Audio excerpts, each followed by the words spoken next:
to welcome our next group, O'Shea Irish Dance. While celebrating and perpetuating the rich tradition of Irish dance, O'Shea hopes to inspire students to achieve their highest potential.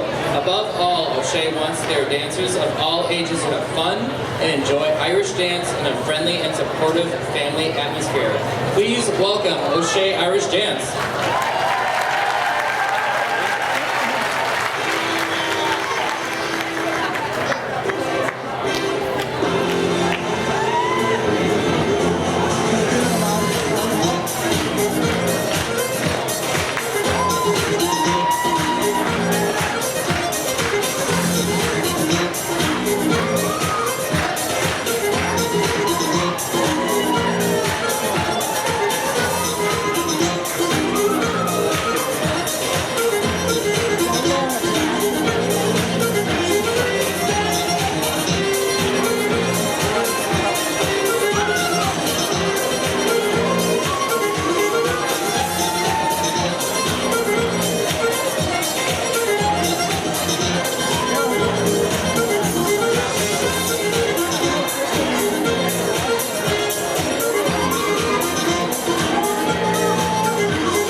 dance. My name is Natalie O'Shea. I run the school with my husband, Cormac from Dublin, Ireland. We are delighted to be here today and to bring this to you. That was our junior and senior performance class, bringing those choreographies to you, along with some of our beginner and intermediate levels, doing some steps in between. That last piece was a special treat. We had some work, some of our dancers take a workshop with Yvonne Hernandez of Canada, and that is actually Ottawa Valley step dancing. It's a very distant cousin to Irish step dance as we teach it, and that's partly why it's so fun and wild. You can see it's very responsive and not stiff and tight like a lot of the Irish dancing technique is actually done.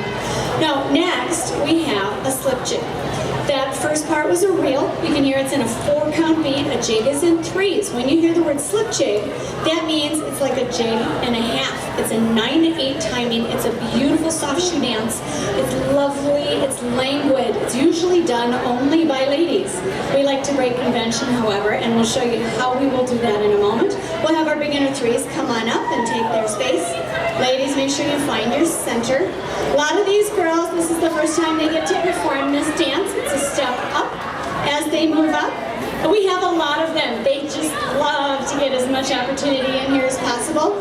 Could I have everybody slide over? Shannon, you put yourself in the middle, please. Find your spacing.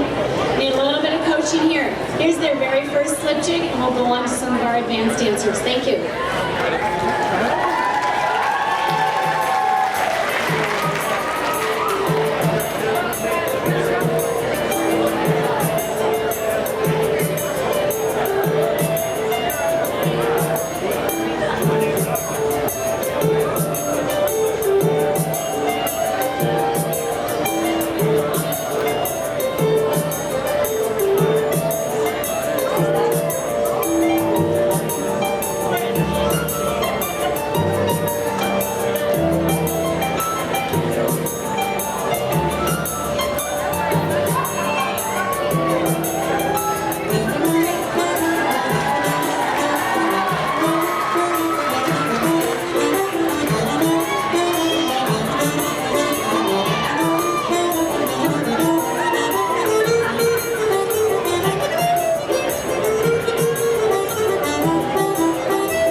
the surprise at the end there is Cormac choreographed some hard shoe steps to a slip jig.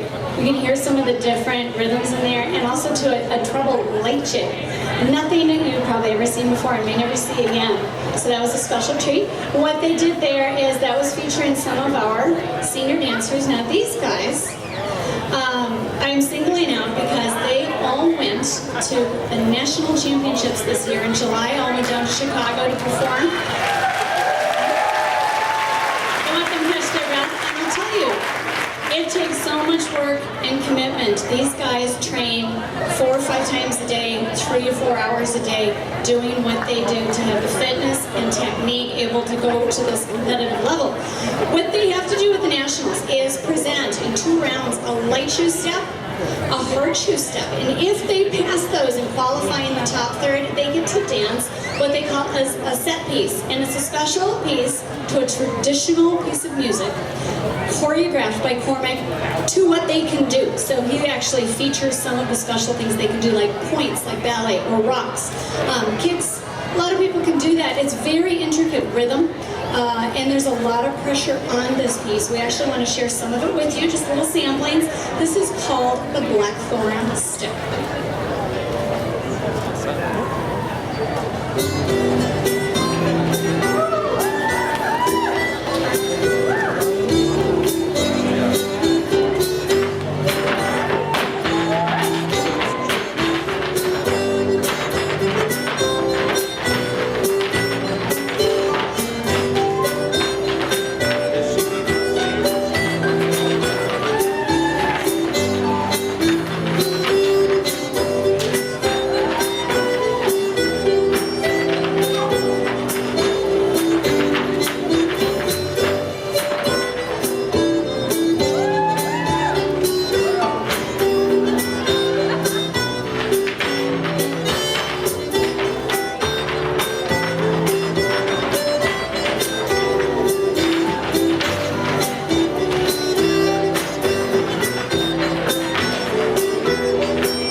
They worked so hard for this. I'm going to call them each out by name because this is such a great prestigious thing to work toward. We have Liam Slattery, Meg Golder, Claire Deitch, Maggie Lemakis, Rita Wagner, Sophie Meyerly, James Anderson, Amy Green, Callie Long, and Evan Lau.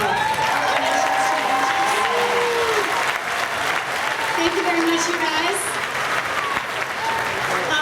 You might see a lot more of them if you're in taking classes. Several of them are also teaching with us and mentoring our youth. 3 of them also went on to compete at the World Championships. They're an absolutely special group of kids, and we get so close to them, it just rips us apart when we see them move on. We'll get to that a little bit later. What I want to do is take it to where we start from. Those national competitors would be training 7 to 11 years to be able to do that level of technicality and complication. I'm going to show you where it starts. So I'd like to invite our beginner 2 and 3 dancers. Come on up, you guys.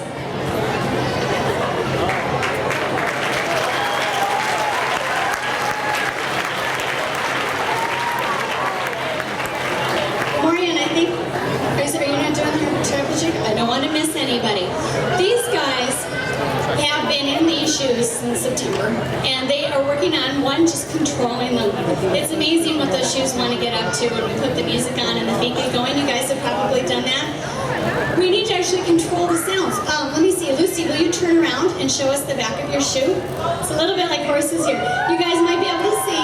They there we've got we've got two pieces. There's a piece on the toe and there's a piece on the heel. And the goal actually is to be able to control those two separately, to make those sounds and to make the music with the dance. So these guys are going to have their debut. I always said if I wasn't a dance teacher, I'd be an English teacher. We talk a lot with big words, and that's their one for this one. Debut, you guys. Let it shine. All right, here's their treble tick.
We practiced that bow so much.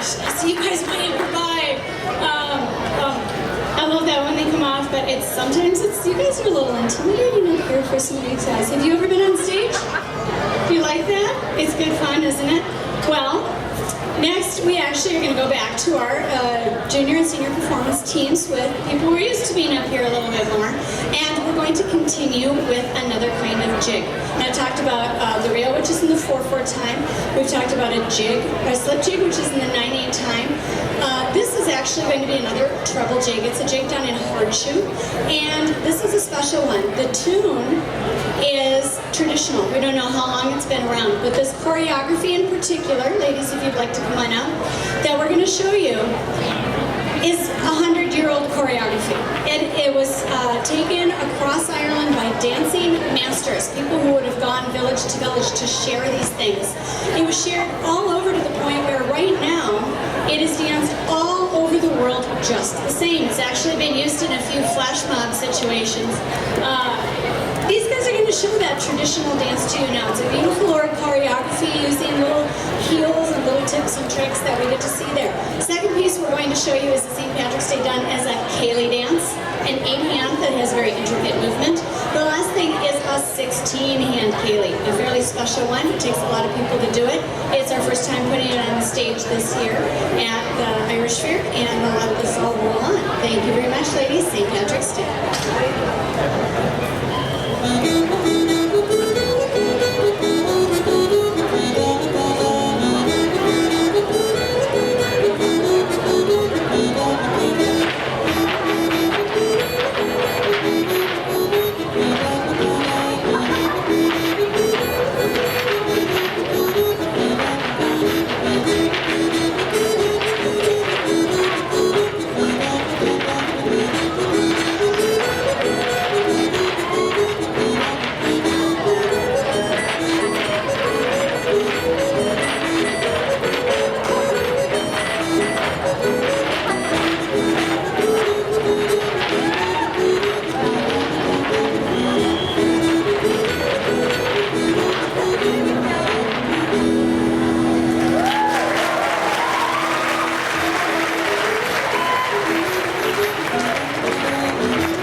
was the gates of dairy, and you can see that sliding in and out. That's actually called the telescope, and they absolutely had a hoot learning that one. It was a lot of fun.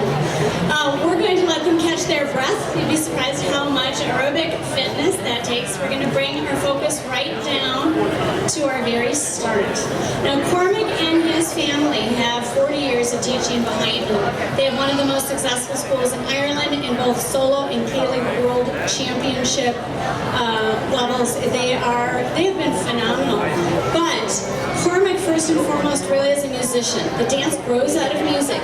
And when we start, we want to start there. So we're going to introduce Miss Sarah and her preschool class. We're going to show you what we start with. Now, we began our classes at 3 to 5 years old. You guys. And I'll give you a little set when what they're going to watch for. You're going to watch for them finding their rhythm. They use their hands, they use their body. They're going to use shapes and images, toes and knees, and you'll see a little sample of what we do in our classes. Thank you.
We begin the beginners program at 5 years old. They need to be entering kindergarten. There's a lot of social piece that goes into this, following how to work as a group in line. We start with just listening in these classes. Building on that musical education piece, the education of the rhythms that they're doing, we actually start to teach their beginning real step, which is the first thing that they would use at a fesh. A fesh is a competition. I'll tell you a little bit more about that later. Meanwhile, we have our beginner dancers. Come on up on stage. We'll get them all lined up, and I'll give you 2 things to watch for. I would like you to watch for big leap to the front, step to the front, and tuck behind. And we're also going to look for a side step. The front goes to the side and the back tucks in. Those are our 2 basic steps. See if you can spot them, and I'll tell you what we use them for later. Thank you. Here's our beginner reel.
actually learn to do a formation on the floor next. We'll use that and we'll go into another part here. Now, it takes a lot of effort to go through all this. A lot of Irish dance has lift, it has bounce, we're looking way up in the back, we're actually pushing off the floor quite a lot. And as you might expect, some people like to think about this as this is their sport or their fitness. As a result, we have a lot of adults that like to take Irish dance. Now, the adults can learn in a variety of settings. We do have solo classes, we teach marching classes. One of the big ways that we have people actually enter into dance is with social dancing. We will show you that in another number. But the third Saturday of every month at the Celtic Junction, we have an open family Ceilidh dance. That's for $5. You can come in. It's open to all generations. I went with 4 generations of my family. I had my 93-year-old grandmother, my mother, myself, and my 5-year-old daughter, and we all danced a Ceilidh dance together. There's very few things that you can do that's like that, the way it brings everybody together socially, which is really exciting. Here we're going to bring our adults on. It's a great mind and body workup, and we're going to give them a chance to be on the stage and show everything that they've been working on. I'd like to welcome our adult class. Thank you.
Commitment to see from adults. Next, I remember I gave you a piece of homework. There were the 2 parts, and hopefully you've seen them a few times. There's a leap, step forward, and then tuck behind, and there's a side step that goes to the side. You should have seen that in a lot of the reels. Those are the 2 basic steps. You'd see most teachers have a reel that have that combination. So it can be used as a solo step, and it can also be used as a Ceilidh step. Those are the 2 things that go into the social dancing. We're going to show you the basic forehand, which is the next part that we bring everybody into. And we'll have our 2 teams come on out, you guys. See if you can find those 2 pieces. We get to put our brain onto another thing, and that's actually the basic formations. What you'll see is what we call a wheel with the hands in the center, and they go around. You see them exchanging places. I always teach them a little bit of math here. I say this is geometry, this is mathematics, it's physics. We got a lot of things going on and working on here. These guys will actually also take this dance and the longer version, this is just the little sample, to the Minnesota Fesh. The Fesh is the competition I mentioned earlier. It's actually held at the River Center. We only have 3 local competitions. We're in Chicago, you have 45 or 50 a year. We have 3, and they're very precious to us. If you'd like to see some dancing, again soon, the Minnesota Fesh will be your next opportunity. It's Saturday, September 22nd. You'll see kids all the way from the beginners right up through the adults, competitive championships. Everything will be going on that day. It'll be very exciting, and these guys will be presenting the team dances as well as their solo dances. Here's a little sample of what our teams will do.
you'd like to come and try that, third Saturday of the month, we've got some coming up. You can get samples over at the Set Dancing tent and Group 10. It is so much fun. Next, we're going to bring the pace back up. We're going to get our senior dancers back on with a treble jig. Now I want to let you know the choreographies of the non-traditional dances. There's only been the two traditional ones, St. Patrick's Day and that Kaylee. Otherwise, everything is choreographed by Cormac O'Shea, my husband.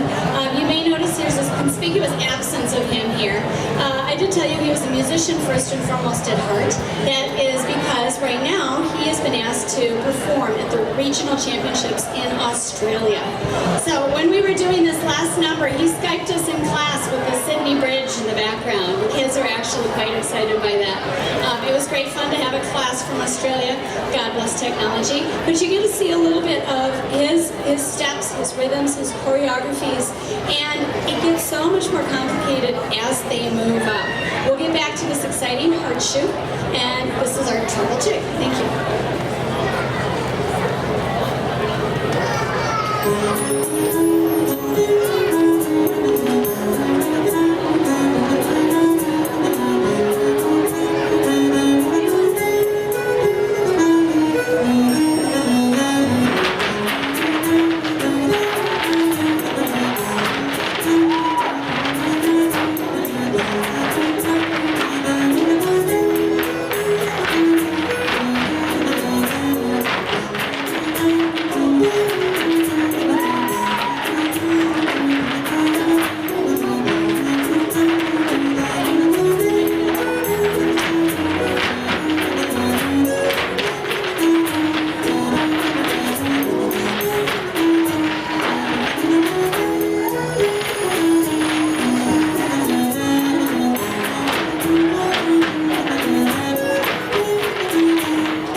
synchronization of that gets so exciting.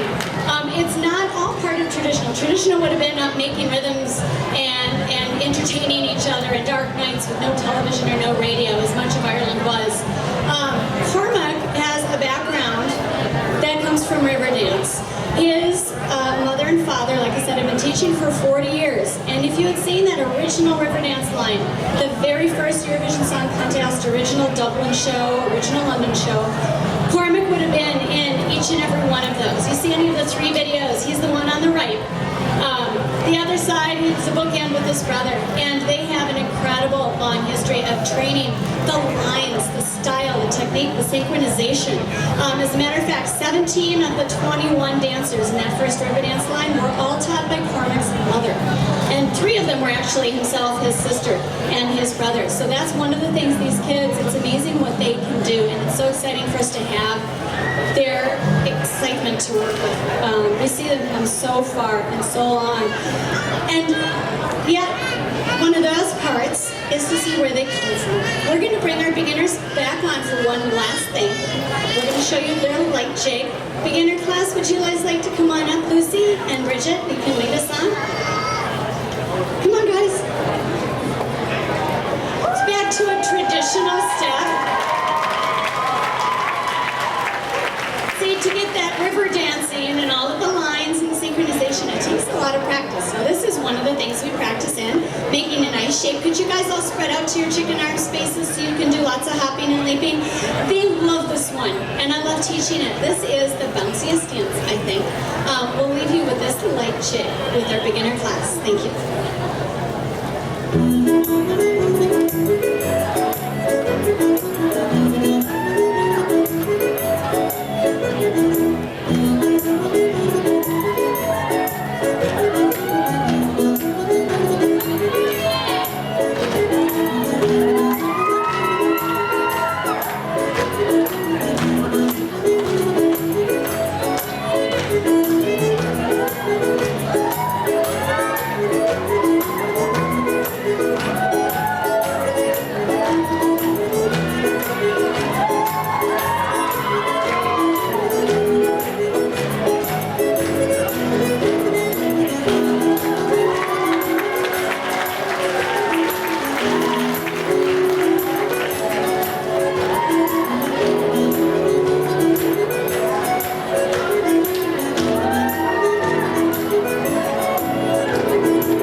Husband, I miss you, way down under, but you know what, he's left me in very good hands. I have to say thank you. We have an incredible community of parents, parent volunteers, the backstage helpers, our wonderful teachers, our administrator, Nicole, who helped organize and run this entire thing. We're never alone when we have you guys. You're an incredible community support. Thank you for your children. Thank you for your time. So you give yourselves a round of applause, actually. You're getting some from the backstage. Those kids can hear that. It's just incredible. Thank you, you guys.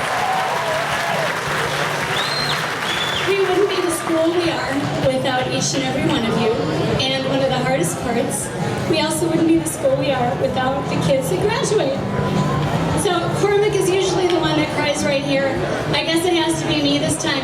We're actually going to bring up a few of our kids that are graduating. Not all of them are leaving us. Some are going to school nearby and continuing to come to us. We have Jesselyn. Come on up here, hon.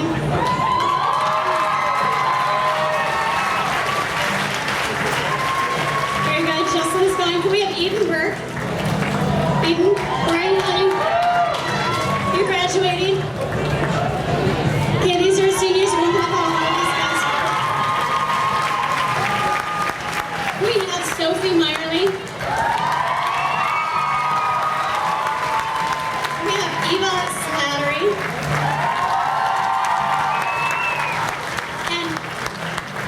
now here's where a lot of these girls, like I said, are staying around, but there's one that's actually going quite a ways away to college, and that is our Elizabeth Walsh.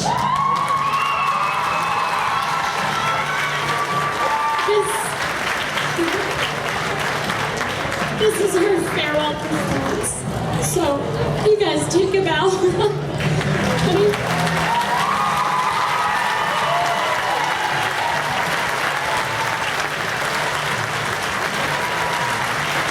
you, girls.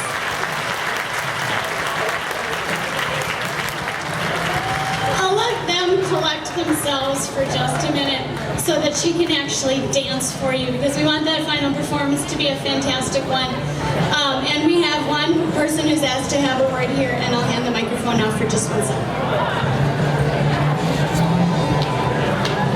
As Natalie mentioned, Cormac, our teacher, our GCRG that taught us all the steps and choreographies, he's in Australia right now. So he was there, he left last week, and this whole week has just been, it was hard without him, but we had two lovely ladies that I would like to honor. Natalie O'Shea and Nicole Peterson for helping us run the show. We have something for you guys.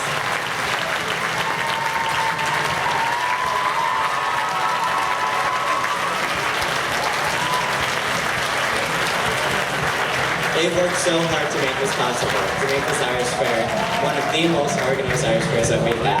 Let's give them a cheer again.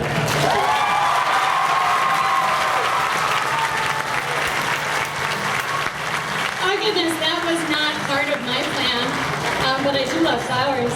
I will turn you over to our last number. This is a really exciting one. It's my favorite music, and I'll tell you why. It's a hornpipe. The legend is that comes from the sailors dancing on the ships with the sway of the waves. So you can see it's got a little tip back and forth to it. And I don't think there's much truth to it, but it's a way I love to describe it. The intricacy of the rhythm is beautiful. The energy is fantastic. You've been a wonderful audience. Thank you. We hope to see you again at the next Irish Fair. Thank you, ladies and gentlemen.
Now